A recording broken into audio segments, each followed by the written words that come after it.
Hello friends, I hope you all are doing well. तो आज मैं आपके लिए लेकर आई हूँ भारतीय राष्ट्रीय प्रमुख आंदोलन, जिसमें हमारे टेट्स और सीटेट एग्ज़ाम में हर बार 2 से 3 क्वेश्चंस देखने को मिलते हैं। तो ये टॉपिक हमारे लिए बहुत ज़्यादा इम्पोर्टेंट हो जाता है। फ्रेंड्स, आप लोगों से एक रिक्वेस्ट है, प्लीज़ लाइक और शेयर चैनल को ज़रूर करें, ताकि ये बहुत ज़्यादा जो प्रिपरेशन कर रहे हैं बच्चे, उनके पास ये वीडियो पहुँच सकें। और इस वीडियो को हम पूरे मेमोरेबल ट्रिक्स के थ्रू याद करेंगे। तो चलिए जल्दी से शुरू करते हैं। सबसे पहले हमारे जब भारतीय राष्ट्रीय प्रमुख आंदोलन थे, इनको शुरुआत जहाँ से मिली वो मिली थी हमारी जब हमारी इंडियन नेशनल कांग्रेस यानी भारतीय राष्ट्रीय कांग्रेस की स्थापना हुई थी। उससे जो था वो भारतीय राष्ट्रीय आंदोलन को जो था वो प्रमोट हुए थे यहाँ से। अगर सबसे पहला क्वेश्चन हमारे पास ये बनता है कि इंडियन नेशनल कांग्रेस की एस्टेब्लिशमेंट की स्थापना कब हुई थी, तो ये हुई थी हमारे 28 दिसंबर 1885 को हुई थी। और इसके संस्थापक कौन थे? ए ओ ह्यूम थे, जो थे स्कॉटलैंड के व्यक्ति थे। और उस टाइम पर हमारे जो वॉइसरॉय थे वो थे लॉर्ड डफरिन। अब इसको हम किस तरह से याद रखेंगे, इसको देखते हैं। अब क्या हुआ, जो अंग्रेज थे वो नहीं चाहते थे कि सारे इंडियन एकत्रित हो और वो ब्रिटिश को इंडिया से बाहर निकाले। तो इसे इस तरह से याद रखेंगे कि जब इंडियन नेशनल कांग्रेस की स्थापना हुई, उस टाइम का जो वायसरॉय था वो डफली बजाता रह गया और हम सब ने मिलकर क्या करी, इंडियन नेशनल कांग्रेस की स्थापना कर दी। क्या ट्रिक बने, जो वायसरॉय था वो डफरी डफरी बजाता रह गया, और क्या हुआ, और हम सब ने क्या किया, इंडियन नेशनल कांग्रेस की स्थापना कर ली। वायसरॉय डफरी डफरी जो था वो डफली बजाता रह गया, उससे बन जाएगा कि लॉर्ड डफरिन जो थे उस टाइम पर वायसरॉय थे। और हम सब में आ जाएगा ए ओ ह्यूम, ह्यूम में हम आ रहा है, तो इसकी स्थापना ए ओ ह्यूम ने करी थी। और कब करी थी, इस डेट को आप अच्छी तरह से याद रखें, 28 दिसंबर 1885। 8 8 बार बार इसमें रिपीट हो रहा है, इस तरह से आप इसको ट्रिक बनाकर इसको याद रख सकते हैं, ठीक है। अगर पूछा जाए कि इंडियन नेशनल कांग्रेस को पहले किस नाम से जाना जाता था, तो इसको जाना जाता था भारतीय राष्ट्रीय संघ। इंडियन नेशनल कांग्रेस को पहले जो बनी थी उस टाइम इसका नाम था भारतीय राष्ट्रीय संघ, और बाद में इसका नाम जो था भारतीय राष्ट्रीय कांग्रेस बना था, ठीक है। आई होप आपको ये स्लाइड समझ आई होगी। नेक्स्ट है, अब ये तो थी हमारी एक संगठन बन गए कि जिसके सभी लोग जो थे वो भारतीय एकजुट हो सके। पर इसके बाद हमारे देश में बहुत ज़्यादा आंदोलन हुए, और जो इसमें सबसे पहला आंदोलन आता है वो आता है हमारे पास होम रूल आंदोलन। मतलब कि हमें अपने घर का शासन चाहिए, मतलब कि अंग्रेजों का शासन नहीं चाहिए, हमें अपना शासन चाहिए, इसीलिए इसका नाम क्या पड़ा गया, होम रूल आंदोलन। और जो इन आंदोलन की शुरुआत थी 1916, ये तारीख याद रखना कि 1916 से ये आंदोलन शुरू हुआ। और आगे आगे जैसे हम बढ़े तो इस सीक्वेंस में मैंने आप सभी को अरेंज करके ये जो पूरे भी आंदोलन हुए, एक्ट आए, इनको मैं पूरी सीक्वेंस में लेकर आई हूँ, ताकि आप सभी को ये याद रखने में आसानी हो, ठीक है। अब भारत में आइडिया कहाँ से आया कि होम रूल आंदोलन होना चाहिए, कि हमें भी अपने घर का शासन चाहिए, तो ये आया था आयरलैंड से। आयरलैंड कंट्री में होम रूल की मांग सबसे पहले उठी थी, वहीं से ही प्रेरित होकर जो था वो इंडिया में ये आइडिया आया था। अब भारत में होम रूल आंदोलन की शुरुआत किसने करी, ये क्वेश्चन टेट के एग्जाम के लिए इम्पोर्टेंट है। तो इसकी शुरुआत जो थी वो बाल गंगाधर तिलक और एनी बेसेंट ने की थी, ठीक है। बाल गंगाधर तिलक ने करी थी बेलगांव से, और एनी बेसेंट ने करी थी मद्रास से। अब इसको किस तरह से याद रखना है, अब हमने कोई भी आंदोलन शुरू किया वो कहाँ से किया, होम रूल के लिए आंदोलन किया, मतलब कि घर का शासन चाहिए था, इसलिए हमने ये आंदोलन जो था वो शुरू किया। फिर ये आंदोलन शुरू किया, तो इसके बाद क्या हुआ कि जो बाल गंगाधर तिलक, इनके नाम में क्या आ रहा है, तिलक आ रहा है, और एनी बेसेंट में क्या आ रहा है, बेस्ट आ रहा है। मतलब कि जब भी हम कोई अच्छा कार्य करने जाएं, कोई भी नया काम कर शुरू करने जाएं, तो हम क्या सोचते हैं कि हमारा काम बेस्ट हो। तो क्या करते हैं, हम भगवान के आगे पूजा करते हैं, मंदिर जाते हैं, तिलक लगाते हैं, तभी हमारा काम क्या होगा, भगवान का आशीर्वाद लेकर हमारा काम बेस्ट होगा। तो इसको होम रूल आंदोलन को किस तरह से याद रखेंगे, इसको हम इस तरह से याद रखेंगे कि हम मंदिर, होम रूल के लिए जो भी हमने पहला आंदोलन शुरू किया उसके लिए हम मंदिर गए, तिलक लगाए, ताकि हम अपने काम में सफल हो सके, अपना बेस्ट दे सके। इस तरह से हम तिलक और बेस्ट से इस तरह से याद रख सकते हैं। अब बाल गंगाधर तिलक ने जो थे वो होम रूल आंदोलन की शुरुआत कहाँ से करी थी? तो इन्होंने शुरुआत करी थी बेलगांव से। बाल गंगाधर तिलक जी का नाम आया और बेलगांव में भी ब, और बाल गंगाधर तिलक का नाम भी ब से शुरू हो रहा है। इस तरह से हम इसको याद रख सकते हैं। और एनी बेसेंट क्या है? मद्रास से। अब क्या होता है, अगर हम हिमाचली धाम की बात करें तो सबसे अच्छी सब्जी क्या लगती है उसमें? मदरा ही अच्छा लगता है, तो बेस्ट क्या है? मद्रास। ठीक है, इस तरह से इसको रिलेट कर सकते हैं।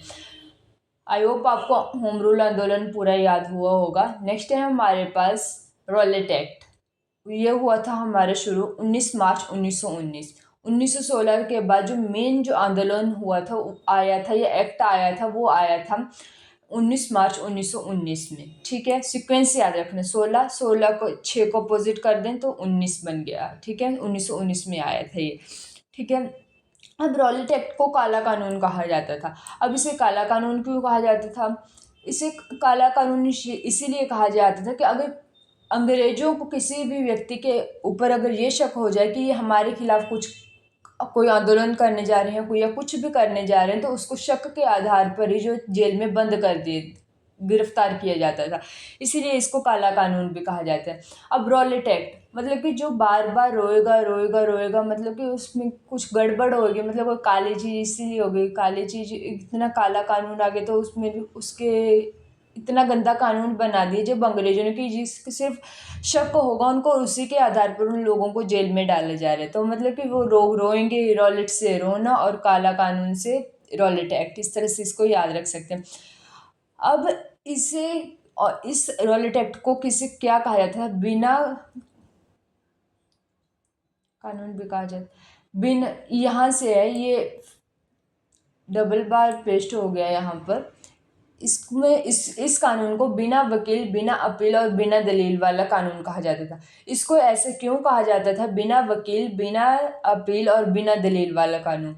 क्योंकि ना तो सिर्फ शक के आधार पर जो सब लोगों को गिरफ्तार किया जा रहा था, ना कोई इसमें वकील का देना देना था, ना इसके लिए हम कोई केस कर सकते थे, ना किसी के आगे दलील लगा सकते थे कि हम निर्दोष हैं।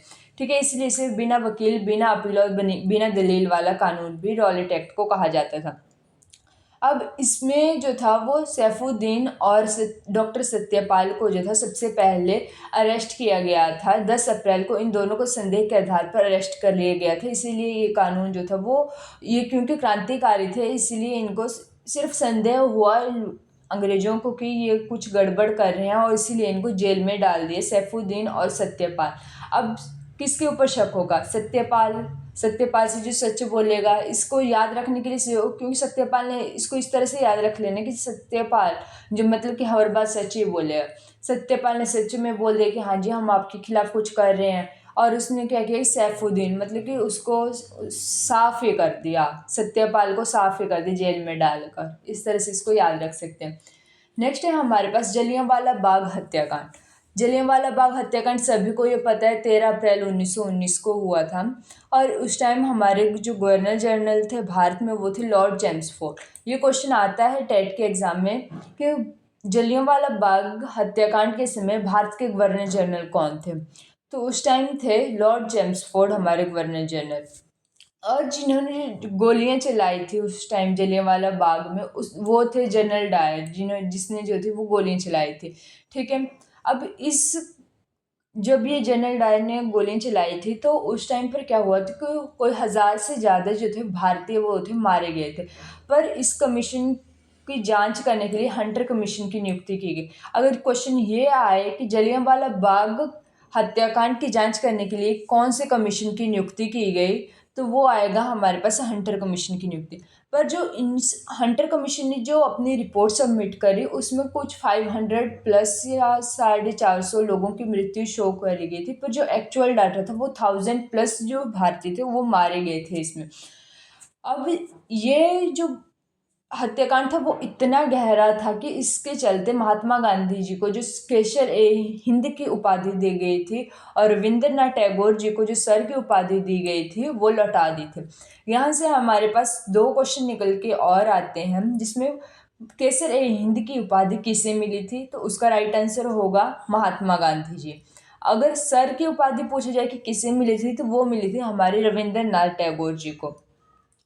अगर ये पूछा जाए कि केसर ए हिंद की उपाधि जलियांवाला बाग हत्याकांड के बाद किसने त्यागी थी? तो आंसर हो जाएगा महात्मा गांधी। उसी तरह से सर की उपाधि रविंद्रनाथ टैगोर जी ने त्यागी थी। ठीक है। अगर क्वेश्चन ये आए पेपर में कि जो जनरल डायर था उनका साथ किसने दिया था, कोई एक भारतीय था जिसने उनका साथ दिया था, तो उसका नाम था हंसराज। उसकी एक हंसराज था, उसकी हंसी के पीछे पूरे के पूरे भारतीयों की हंसी चली गई। इस तरह से हम इसको याद रख सकते हैं। ठीक है। ये जलियांवाला बाग हत्याकांड इम्पोर्टेंट है, इसको याद रखना है। ठीक है। नेक्स्ट है हमारे पास खिलाफत आंदोलन। ठीक है। अब जो हम खिलाफत आंदोलन हुआ था हमारे शुरू 1919 में। 1919 में हमारे 3 आंदोलन आए, एक जलियांवाला बाग हत्याकांड, एक आए रॉलेट एक्ट, जलियांवाला बाग हत्याकांड, और नेक्स्ट है हमारे पास खिलाफत आंदोलन। ठीक है। तो इन तीनों को याद रखने कि ये 3 आंदोलन थे, ये हमारे 1919 में आए थे। ठीक है। अब इस जो खिलाफत आंदोलन था इसकी शुरुआत जो थी वो 2 लोगों ने करी थी। वो था एक शौकत अली थे और एक थे मोहम्मद अली। ठीक है। अब ये इन दोनों को अली बंधुओं के नाम से भी जाना जाता था। ठीक है। अब इसको किस तरह से याद रखें? अगर खिलाफत वर्ड के हम अकेले की बात करें तो ये अगर जब हम प्रोनाउंस करते हैं खिलाफत वर्ड को तो ये जैसे बोलते तो ये लगता है कि ये उर्दू का वर्ड है। ठीक है। तो शौकत अली और मोहम्मद अली कौन, जो उर्दू कहाँ पर ज़्यादा प्रोमिनेंटली बोले जाते हैं? उन्हीं इलाकों में बोले जाते हैं जो मुस्लिम कंट्रीज है, वहाँ पर ज़्यादा उर्दू बोले जाते हैं। तो शौकत अली और मोहम्मद अली, इनका नाम जैसे हम ले रहे हैं तो ये मुस्लिम लोग लग रहे हैं हमें कि ये मुस्लिम हो गए, तो इसलिए इनको अली अली इनके नाम के साथ लगा हुआ है, इसलिए इनको अली बंधुओं के नाम से भी जाना जाता है। इस तरह से रिलेट करके हम इसको याद रख सकते हैं। ठीक है। नेक्स्ट है हमारे पास नॉन कॉपरेशन मूवमेंट, असहयोग आंदोलन। मतलब कि इसमें इसको गांधी जी ने शुरू किया था और बोला था कि जो अंग्रेजों का साथ था उनको किसी भी तरह का कोई साथ नहीं देना है, सिर्फ भारत में बनी हुई वस्तुओं को ही अपने आप करना है, कि उनका ना तो कुछ सामान खरीदना है ना उनको कुछ देना है। इस तरह से इस आंदोलन की शुरुआत करी थी कि पूरी तरह से सहयोग जो वो अंग्रेजों का बंद करना है। तो 1920 में जो था 1 अगस्त 1920 में, यहाँ पर ये पूछा जाता है पेपर में क्वेश्चन कि नॉन कॉपरेशन मूवमेंट की शुरुआत कब हुई थी? तो उसका राइट आंसर हो जाएगा 1 अगस्त 1920 में। साथ हम 20 बी जैसे हम पहाड़ी में बोलते हैं तो बी इस तरह से बोलते हैं, हम साथ भी छोड़ देंगे, इस तरह से इसको याद रख सकते हैं कि साथ भी छोड़ देंगे अंग्रेजों का हम। ठीक है। असहयोग आंदोलन 1920। और किसने शुरुआत करी थी इसकी? तो महात्मा गांधी जी ने इसकी शुरुआत करी थी। नेक्स्ट है हमारे पास चौरी चौरी कांड। जो हमारी चौरी चौरी की घटना थी वो हुई थी हमारे 1922 में। अब इसको किस तरह से याद रखना है? जो अब चौरी चौरी की जो घटना थी इसको लिखा गया है तो चौरी में भी र आ रहा है, चोरी में भी र आ रहा है। जो 22 है वो भी कुछ जो 2 की शेप है उसमें भी टू टू र की तरह 2 2 12 र और 2 की शेप जो है वो एकदम थोड़ी बहुत सिमिलर है, तो इस तरह से इसको रिलेट कर सकते हैं। ये 22 चौरी चौरा की घटना है। ठीक है। असहयोग आंदोलन के दौरान जब महात्मा गांधी जी ने ये असहयोग आंदोलन जब 1 अप्रैल 1920 में शुरू किया था तो उसी के दौरान जो था वो जो भारतीय थे उन्होंने क्या किया, जो वहाँ पर गोरखपुर में है एक चौरी चौरा नामक स्थान, वहाँ के पुलिस थाने में क्या करा था, आग लगा दी थी कि हम लोगों को अंग्रेजी तुम बाहर जाओ। इतनी जो था वो आंदोलन इतना ज़्यादा भड़क गया था कि लोगों ने क्या किया था कि आग लगा दी, हिंसा कर दी। पर महात्मा गांधी जी अहिंसा के पुजारी थे। ठीक है। और जब वो उन्होंने आग लगाई तो उसमें 23 पुलिसकर्मी मारे गए थे और इससे दुखी होकर महात्मा गांधी ने जो था वो असहयोग आंदोलन भी वापस ले लिए थे। 4 फरवरी 1922 की बात है, चौरी चौरा की घटना की। ठीक है। इस तरह से इसको याद रखना है। क्वेश्चन ये भी आ सकता है कि कौन सी घटना के बाद महात्मा गांधी ने असहयोग आंदोलन वापस ले लिए थे? तो वो थी चौरी चौरी की घटना। ठीक है। इस तरह से इसको याद रखना है। नेक्स्ट है हमारे पास सिविल डिसोबेंस मूवमेंट, सविनय अवज्ञा आंदोलन। ठीक है। अब जो बोला गया था कि जो अंग्रेजों ने कानून बनाए थे अब उनको तोड़ना शुरू कर दिया महात्मा गांधी ने, कि इतना दुखी हो गए कि अब हम अंग्रेजों के जो कानून बनाए थे उनको भी सहन नहीं करेंगे। ठीक है। तो इसकी शुरुआत कब हुई थी? ये हुई थी हमारी 22 मार्च 1930 में हुई थी। ठीक है।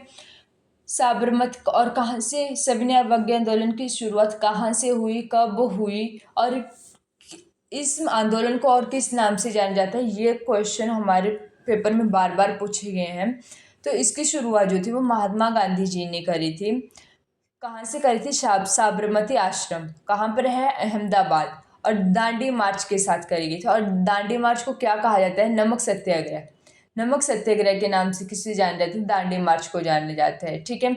और इस टाइम पर जो सिविल डिसोबेंस मूवमेंट चलाया गया था, उस टाइम वायसरॉय कौन थे? उस टाइम थे लॉर्ड इरविन, जो थे वो भारत के वायसरॉय थे, ठीक है। सविनय अवज्ञा आंदोलन की शुरुआत कहाँ से हुई थी? अहमदाबाद, साबरमती। अब नमक पर भी टैक्स लगा दिया था अंग्रेजों ने, तो उसको तोड़ने के लिए गांधी जी ने ये शुरुआत करी थी। अहमदाबाद से वो पैदल चले थे, दांडी मार्च किया, और दांडी मार्च को नमक सत्याग्रह के नाम से भी जाना जाता है। और वायसरॉय उस टाइम पर थे लॉर्ड इरविन, ठीक है। नेक्स्ट है हमारे पास, अब ये हमारे पास लॉर्ड इरविन आए हमारे पास, तो फिर महात्मा गांधी ने ये शर्तें तोड़ी। तो उस टाइम पर महात्मा गांधी और लॉर्ड इरविन के बीच में महात्मा गांधी ने बोला आप मेरी शर्तों को मानो, और मैं जो था वो राउंड टेबल मीटिंग में आपके चलने के लिए तैयार हो जाऊंगा। पर लॉर्ड इरविन ने माना नहीं। तो इसमें जब हमारी राउंड टेबल मीटिंग जो थी वो होती थी हमारे इंग्लैंड में जाकर, उसमें क्या होता था कि जो हाई क्लास पीपल होते थे जो ब्रिटेन के, वो वहाँ पर जाते थे और मीटिंग करते थे कि किस तरह से पॉलिसी बनानी चाहिए, आगे कौन सा कानून लाना चाहिए, जिस तरह से सब सेटलमेंट हो सके। तो इसमें महात्मा गांधी को इनवाइट किया गया था, पर महात्मा गांधी ने मना कर दिया वहाँ पर जाने के लिए, क्योंकि जो इरविन था उन्होंने महात्मा गांधी की शर्तों को नहीं माना था, ठीक है। तो ये 3 राउंड टेबल मीटिंग हुई थी। एक तो हुई थी हमारे 1930, 31 और 32। इसको 30, 31, 32 इस तरह से याद रखना है, ठीक है।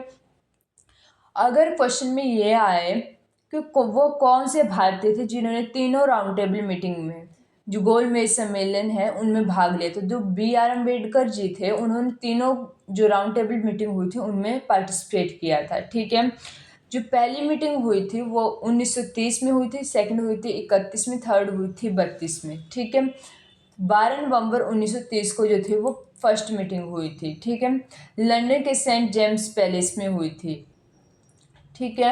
ये नहीं आता कि कहाँ हुई थी, पेपर में ये क्वेश्चन आया हुआ कि कब हुई थी, तो इसका राइट आंसर था 12 नवंबर 1930 में, ठीक है। और महात्मा गांधी ने इसमें भाग नहीं लिया था। इंडियन नेशनल कांग्रेस ने भी भाग नहीं लिया था, और न महात्मा गांधी ने इसका में भाग लिया था, ठीक है।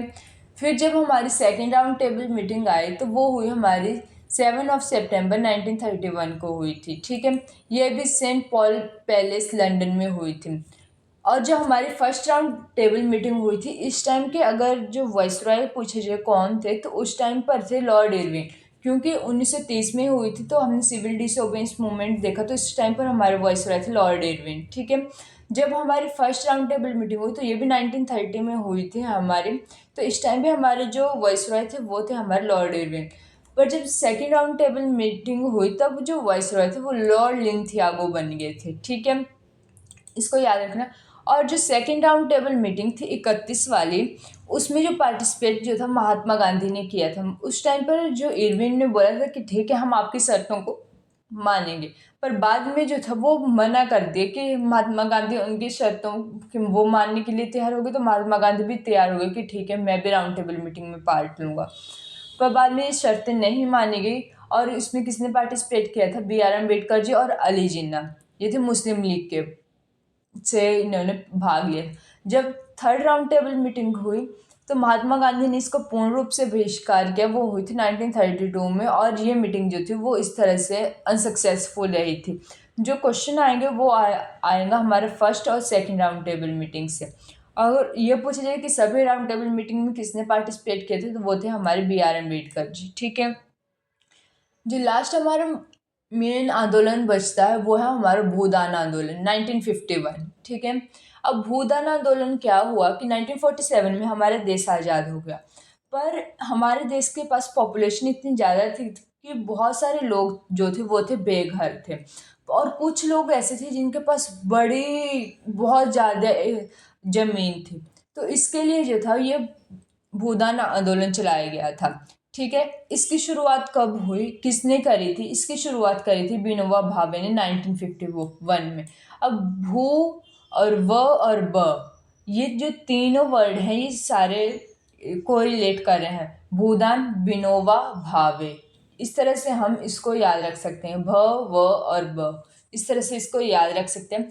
और रामचंद्र रेड्डी, मतलब कि रामचंद्र भगवान जी पहले से रेडी थे कि कुछ इस तरह का आंदोलन आएगा और मैं अपनी भूमि सबसे पहले दान में दूंगा। ठीक है, जो इन्होंने सबसे पहले रामचंद्र रेड्डी ने सबसे पहले भूमि अपनी दान में दी थी और शुरुआत किसने करी थी? विनोबा भावे ने। और कब करी थी? 1951 में। अब इसको 1951 को कैसे याद रखना है कि 51 रुपए का शगुन भी देते हैं, दान भी देते हैं, कि सब उस टाइम पर 51 रुपए बहुत ज़्यादा थे जब 1951 की बात हो रही है। तो 51 रुपए का शगुन लगा कर या कुछ भी करके इस तरह से ये थी भूमि जो थी वो दान में दे दी थी। तो ये थी हमारी आज की वीडियो। आई होप आप सभी को अच्छी लगी होगी, समझ आया होगा। Do like share subscribe. Thanks for watching. मिलते हैं नेक्स्ट वीडियो में। Bye bye, take care.